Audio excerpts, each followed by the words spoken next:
महत्त्वाची बातमी आहे। सभापती राम शिंदे यांच्यावर अविश्वास प्रस्ताव आणणार असल्याचं अंबादास दानवेंनी म्हटलंय।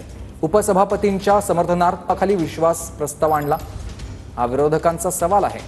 दरेकरांनी मांडलेल्या प्रस्तावावर विरोधकांनी आक्षेप नोंदवलाय, तर सभापतींच्या निर्णयावर विरोधकांनी टीका नियमाला धरून नाही असं शंभूराज देसाईंनी म्हटलंय।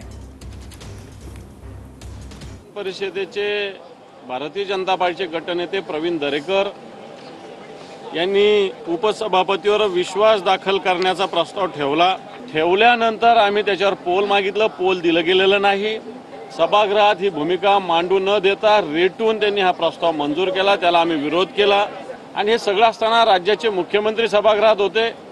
नंतर सभापती प्रत्यक्ष डायसवर न येता त्यांनी तालिका सभापतींना बसवलं आणि म्हणून आज आम्ही हे सगळ्या कारणाला धरून सभापतीवर सुद्धा एक अविश्वास प्रस्ताव आज आम्ही महाविकास आघाडीने दाखल केला आहे। कारण आज सभागृहात झालेलं जे कामकाज आहे त्या संदर्भात सुद्धा मी आता पाहिलं माध्यमांमध्ये की काळा दिवस, लोकशाही विरोधातला निर्णय, अशा पद्धतीचं मान्य सभापतींच्या निर्णयावर जे वक्तव्य महाविकास आघाडीच्या सन्मान्य विधान परिषद सदस्यांनी केलेलं आहे ते पूर्णतः नियमाला धरून नाही, नियमाच्या विरुद्ध आहे, प्रथा परंपरेच्या विरुद्ध आहे, विधिमंडळ नियमाची पायमल्ली करणार आहे।